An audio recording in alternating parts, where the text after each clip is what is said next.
ৰাজ্য চৰকাৰে ৰাজ্যৰ পৰা ড্ৰাগছ নিৰ্মূল কৰিবৰ বাবে প্ৰত্যেক জিলাৰ আৰক্ষী অধীক্ষক তথা আৰক্ষী বিষয়াসকলক নিৰ্দেশ দিছে যদিও কিন্তু বহু সম্ভ্ৰান্ত অঞ্চলত লোকচক্ষুৰ আঁৰত চলি আছে ড্ৰাগছৰ অবৈধ বেহা।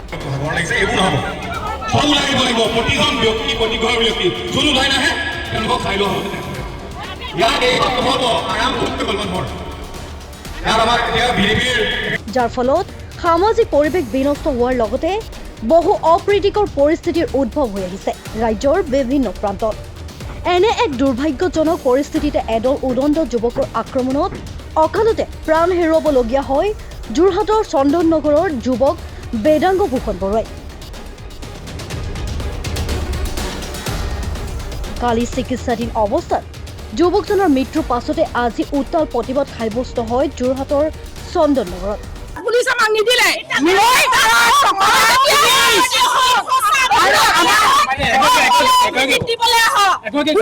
মই সিদিনা শুনিছিলো এছপিক কিয় পুলিচ দিয়া নহল। তেখেতে কৈছে আমাৰ পুলিচ প্ৰশাসন কম আছে, আমি সেইকাৰণে আপোনালোকক পুলিচ দিব পৰা নাই। আমি ইয়ালে মাজে মাজে পাক মাৰিছো, কিন্তু আমাৰ এটা পুলিচো সেইদিনা অহা নাছিলে, নাই অহা। আজি দেখিছো এমএলএ আহিছে, এমএলএ লগত পুলিচ আহিছে, কেনেকে আহিব পাৰিছে? পুলিচ ক'ৰ পৰা ল'লে? আজিকালি লিষ্টাৰ কি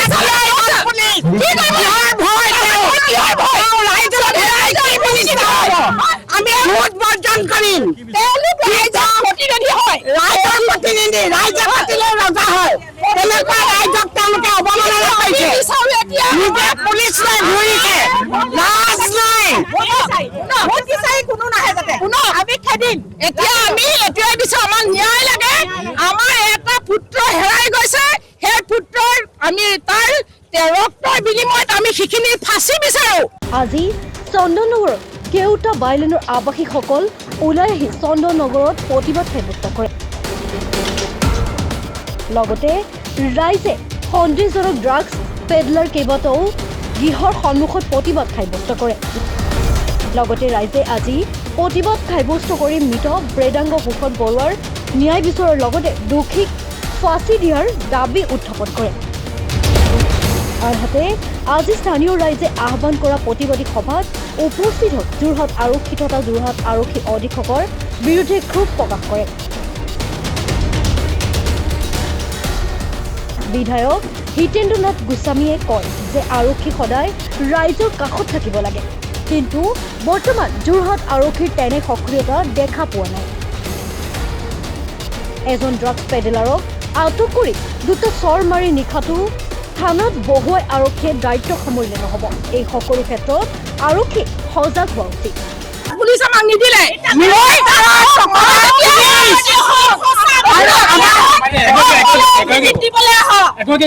মই সিদিনা শুনিছিলো এছপিক কিয় পুলিচ দিয়া নহল।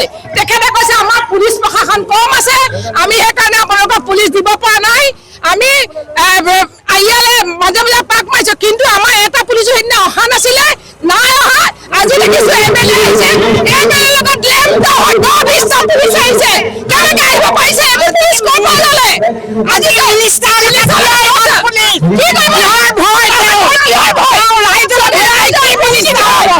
আমি ভোট বৰ্জন কৰিম। প্ৰতিনিধি হয়, ৰাইজৰ প্ৰতিনিধি, ৰাইজে পাতিলে ৰজা হয়।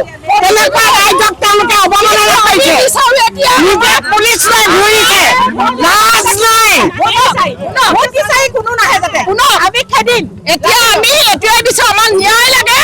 আমাৰ এটা পুত্ৰ হেৰাই গৈছে, সেই পুত্ৰৰ আমি তাৰ ৰক্তৰ বিনিময়ত আমি সেইখিনি ফাঁচি বিচাৰো। আমাক উদ্ধতৰ কৰ্তৃপক্ষই সেই মানুহখিনিক ফাঁচি দিয়ক তৎকালে।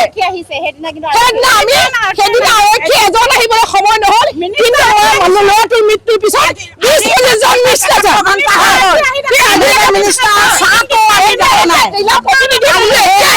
পেকেট চলি থকা কথাটো যোৰহাটৰ কাৰণে এটা নতুন খবৰ নহয়। আজি প্ৰায় ৬-৭ মাহৰ পৰা এইটো খুব বেছি হৈছে, আৰু এইবিলাক কথাত মই নিজেও ভুক্তভোগী। মোৰ নিজৰ অঞ্চলতো একেটা ঘটনা ঘটিছে। ৰিচেণ্টলি আজিৰ পৰা হয়তো খুব যে ৩ সপ্তাহমানৰ আগতে তেনেকুৱা এজন ড্ৰাগছ এডিক্টক, ড্ৰাগছ পেডলাৰ, ড্ৰাগছ যি বিক্ৰী কৰে, তেনেকুৱা যেনে চৰাইবাহী বুলি যে কয়, আমাৰ চৰাইবাহী পইণ্টত তাত মুছলিম গাঁও আছিল। তাৰ পৰা মোক দুজন যুৱকে ক'লে, ছাৰ ইয়াত ড্ৰাগছৰ বিক্ৰী কৰি আছেহি, আপুনি কিবা এটা কৰিব পাৰিব নেকি? মই বোলো তহঁতি ল'ৰাটোক ধৰি দে, বাকীখিনি মোৰ কাম। ল'ৰা ধৰিলে, মই SP আৰু হেৰিক ক'লোঁ, OC-ক ক'লোঁ, তেওঁলোক আহিলে, ল'ৰাক এৰেষ্ট কৰিলে। আৰু আটাইতকৈ ইণ্টাৰেষ্টিং যে ড্ৰাগছ যিবিলাকে কাম কৰে, ড্ৰাগছখিনি মোৰ ঘৰৰ ওচৰৰ এটা ঘৰত এইটো হৈছিল, তাত ষ্টক ৰাখিছিল। কাৰণ MLA ঘৰ মোৰ ওচৰত আছে, গতিকে কোনো এনেকুৱা ধৰণৰ আমিতো নাজানো, সেইটোতো একো নাজানো। যেতিয়া এই কথাটো ধৰা পৰিল, মই ভাবিছোঁ যে তেওঁলোকে এটলিষ্ট ৰেইড কৰিব, ঘৰটো ৰেইড কৰিব। পুলিচৰতো মই এনেই ইনষ্ট্ৰাকশ্যন কৰিব লাগিব, তেওঁলোকক ইণ্ডিপেণ্ডেণ্টলি কাম কৰিব লাগিব, আমি তেওঁলোকক ইনফৰ্মেশ্যনে দিম। কিন্তু তেওঁলোকে সেই ল'ৰাটোক 3 দিন নে 4 দিনৰ পিছত বেইলত গুচি গ'ল। মোক এজনে ক'লে যে কিছু কোৰ্টৰ কিবা অৰ্ডাৰ আছে, এটা মিনিমাম এমাউণ্টলৈকে মানে হেৰি ড্ৰাগছ থাকিলেও তেওঁক তেনেকৈ ডিটেইন নকৰে। গতিকে এইবিলাক হৈছে সৰু সৰুকৈ বিক্ৰী কৰা মানুহবিলাকক যদি তেনেকৈ এৰি দিয়ে, এইটোতো নহয়, তেওঁলোকে ইচ্ছা কৰি নকৰে। এই জেনেৰেল মানুহক পিটি পেলাই মাৰি পেলায়। এই ড্ৰাগছ এটিতে কিবা চৰ এটা খাইছেনে ভিতৰত? তেওঁলোকৰ লগত পুলিচৰ এটা নেক্সাছ আছে বুলি মোক কৈ আছিল। আজি মুখ্যমন্ত্ৰী আহিব, মই যোৱাকালিও কিছু বাইট দিছোঁ।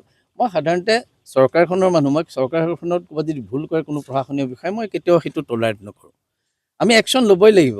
মই কৈছোঁ এই আগৰ SP-জন যিজন মীনা নেকি আছিল, তেওঁৰ ওপৰতো বহুত ব্যৱসায়ীয়ে মানে তেওঁলোকৰ কিবা কথা আছিল, তেওঁলোকে তেওঁক মানে বৰ ভাল পোৱা নাছিল। কিন্তু he was a active person. যি ঘটনা উপস্থিত হয়, তেওঁ সদায় এক্টিভ। মই মানুহটোক বেয়া পোৱা নাছিলোঁ, কিন্তু যিহেতু কোনোবাই কৈ আছে কিবা কিবি, তেওঁকতো 3 বছৰ থাকিবলৈ নিদিলে, লৈ গ'ল না। মই তাত আপত্তি কৰা নাই, কেলৈ কোনোবাই ভাবিব মোৰ ভেষ্টেড ইণ্টাৰেষ্ট আছে। চৰকাৰে যাকে নকৰক, চৰকাৰ মোৰ চৰকাৰ, তেওঁলোকে কিবা কাৰণে গুচাইছে, ভাবিছোঁ বেটাৰ এজন আহিব। কিন্তু মই দুখৰে কৈছোঁ, আজি মই দুখৰে ক'বলৈ বাধ্য হৈছোঁ এই ল'ৰাটো ঢুকোৱাৰ পিছত, যে মই তেওঁক চাওঁ, তেওঁ এজন ভদ্ৰলোক হয়, কিন্তু তেওঁ কেতিয়াও স্পটত গৈ মই কিবা ৰেইড কৰাৰ কথা মই একো গম নাপাওঁ। মই এতিয়া ভাবি আছিলোঁ, কিন্তু আজি যোৱাকালি ইয়াৰ ঘটনা, এইখন এখন সম্ভ্ৰান্ত অঞ্চল। মই দুইটা চাইডে ক'ম যে আচলতে এইবিলাক অনুষ্ঠান পাতাটো আমাৰ কাৰণে কেতিয়াবা আজিকালি চিন্তা কৰিব লাগিব মানুহে। কাৰণ আপুনি অনুষ্ঠান পাতিব, তাততো বেয়া এলিমেণ্ট আহি পেলাই কৰিলে এনেকুৱা ধৰণৰ ঘটনা হ'ব। গতিকে আমি চিন্তা কৰিবলৈ হৈ গৈছে। প্ৰটেকশ্যনটো দিয়াটো দৰকাৰ, প্ৰটেকশ্যনটো লাগিবই, কিন্তু বেয়া কামবিলাক আমি বন্ধ কৰিব পৰা নাই নহয়। মই এতিয়া শুনামতে তেওঁলোকে কেইবাবাৰো বোলে পুলিচ প্ৰশাসনক এই কথা জনাই আছে।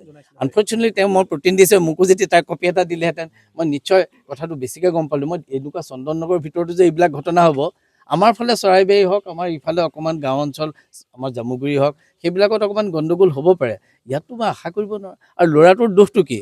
সেই ল'ৰাকেইজনে ইয়াত উৎপাত কৰোঁতে তেওঁ বোধ কৰা হটাই দিছিল, মই যিটো শুনি আছোঁ, তেওঁলোকক আঁতৰাই দিছিল যে তহঁতি ইয়াত কি লিভ কৰিব লাগিছে। ঘূৰি যাওঁতে বাটত তক অকলে পাই মাৰিলে। তাৰমানে এইবিলাক ঘটনা আমাৰ এইখন মাফিয়া ৰাজত্বৰ নিচিনা হৈ গৈছে। মোৰ দুখ লাগিছে, মই নিজে ইয়াৰ বিধায়ক হিচাপে। আৰু মোৰ এটাই দুখ লাগে যে আমাৰ থানাখনৰ ইনচাৰ্জ যিসকল থাকে, তেওঁলোকৰ কাৰোলৈ লিংক নাই। ময়ে আজিলৈকে মই খোলাকৈ কৈছোঁ, মই এজ MLA হিচাপে তেওঁলোকক দেখিছোঁ, কেতিয়াবা সেইটো মাতিছোঁ, কিন্তু আগতে আমাৰ এটা হোমলি এটা কানেকশ্যন আছিল। বিহু হ'ল, কিবা এটা খবৰ ল'লে আমি চাহ একাপ খোৱালোঁ, কেতিয়াবা কিবা অন্য কথা হ'ল আমি তেওঁলোকক মাতিলোঁ। এতিয়া তেওঁলোক চব নীৰৱে থানাৰ ভিতৰত সোমাই থাকে। মই আজিলৈকে OC-জনক দেখাও নাই। মই এইজনে OC বুলি মই দেখিছোঁ, হয়তো মই সেইজনে OC বুলি, কাৰণ তেওঁ কেতিয়াও চিনাকিও হোৱা নাই মোৰ লগত। আৰু মইনো কেলৈ চিনাকি হ'বলৈ যাম? মই আপোনাৰ লগত একমত। আজি মই CM-ক সেইকাৰণে ক'ম যে entire staff should be changed, আৰু ষ্ট্ৰিক্টলি মানুহ পঠিয়াওক। আমাৰ কোনো মানুহ নাই নিজৰ, ষ্ট্ৰিক্ট মানুহ পঠিয়াওক, নহ'লে যোৰহাটৰ যিটো সুনাম সেইটো নষ্ট হ'ব। এই পৰিয়ালটোৰ যিটো ক্ষতি হৈছে, এইটো অপূৰণীয় ক্ষতি। আৰু মই এইটোৱে বিচাৰিম যে ইয়াৰ নাগৰিকসকলেও চিন্তা কৰা উচিত, কেনেধৰণে ফাংচন কেতিয়া পাতিব লাগিব, কাৰণ নহ'লে এনেকুৱা নিৰীহ মানুহৰ যদি হয় হানি হয়, বৰ বিপদৰ কথা। আৰু এই ড্ৰাগছৰ কথাটো মই যেতিয়া দেখিছোঁ, মই মোৰ নিজৰ ঘৰৰ ওচৰত হ'ল, মোৰ ঘৰ পাৰ হৈ গ'লে এখন দোকান থাকে ৰাতি 11টা-12টালৈকে। কিয় 10টা-11টালৈ কি কৰে? মই সুধিছিলোঁ মানুহক, মাতি আনি সুধিলোঁ, ছাৰ ইয়াত অলপ ফৰেইন চিগাৰেট বিক্ৰী হয়, ফৰেইন চিগাৰেট খাবলৈ ৰাতি 10টা-12টাত ল'ৰা ছোৱালী তাত যাব লাগে নেকি? মই সাধাৰণতে সময় দিওঁ, ৰাতি 10টা-11টাত সোমাওহি। গতিকে মোৰ ঘৰ পাৰ হৈ বস্তুটো হয় কাৰণে মই ইমান গুমান পোৱা নাছিলোঁ, কিন্তু মই এদিন নিজে গৈ চালোঁ। মই 2দিনমানৰ আগতে তাৰ ভিডিঅ' মোক দিয়াৰ পিছত মই এইটো তেওঁলোকৰ এখন ছিকিউৰিটি মিটিং থাকে, আমাৰ কিবা এটা আমাৰ বাইদেউ কি বাইদেউ আছিলে এবাৰ, তেখেত এই কমিটিটোৰ চেয়াৰমেন, আমাৰ হেৰি কৰবী চক্ৰৱৰ্তী, তেওঁক আমাৰ এখন লোকেল কমিটি থাকে ন, তাত চেয়াৰমেন। সেইদিনা তেওঁক মই ভিডিঅ'ৰ সৈতে তেওঁ লৈ গৈছে। ভিডিঅ' তেওঁলোকে দেখিছে, পুলিচৰ SP-ও দেখিছে, OC-ও দেখিছে। তেওঁলোকতো এতিয়ালৈকে অহা নাই, মোকতো এদিনলৈকে নুসুধিলে ছাৰ এইখিনিত ক'ত কি হয়। চ' এইটো এটা আমাৰ মনটো মোৰ দুখ লাগিছে, অন্য নহয়। চৰকাৰক মই দুখ নিদিওঁ, কেলৈ চৰকাৰে মানুহ পঠিয়ায়, কিন্তু মানুহবিলাকে কাম কৰিছে নকৰে সেই খবৰবিলাকো আমাৰ সৈতে ল'ব লাগে মাজে মাজে। মই আজি কৈছোঁ নহয়, মই ড্ৰাগছৰ আৰু নহয়, ড্ৰাগছৰ কাৰণে তেওঁলোকৰ কোনো পাব্লিকৰ লগত কানেকশ্যন নাই। ফ্ৰেণ্ডলি হ'ব লাগে, পিপল ফ্ৰেণ্ডলি হ'ব লাগে অফিচাৰবিলাক। মানুহবিলাকে চব বেয়া নহয়, মানুহৰ তাত যাব লাগে, কথা পাতিব লাগে। এই যে কাগজবিলাক দিছে, এদিন আহি চন্দননগৰ ছিনিয়ৰ চিটিজেনৰ লগত তেওঁলোকে কথা পাতিলেহেঁতেন, তো মানুহৰ ইমান খং নুঠে নহয়। মই কৈছোঁ মোৰ ওচৰতে কামবিলাক হৈ আছে। আজি এসপ্তাহৰ আগতে তেওঁলোকে এইটো ভিডিঅ' দেখিছোঁ, তেওঁলোকে কয় তাত চিগাৰেট বিক্ৰী হয়। ৰাতি 10টা বাজিলে কিহৰ চিগাৰেট বিক্ৰী? খাবলৈ আৰু জেগা নাপায়। MLA ঘৰৰ কাষত কিবা এটা হ'ব লাগিলে মোকে আপোনালোকে বদনাম দিব। মই আজি মুকলিকৈ কৈ দিলোঁ কথাখিনি, মোৰ নিজৰ দুখ লাগে। আৰু মই গৈ পেলাই তাত কাজিয়া কৰিমগৈ নেকি? ছাৰ তেওঁলোকে সদৰনগৰ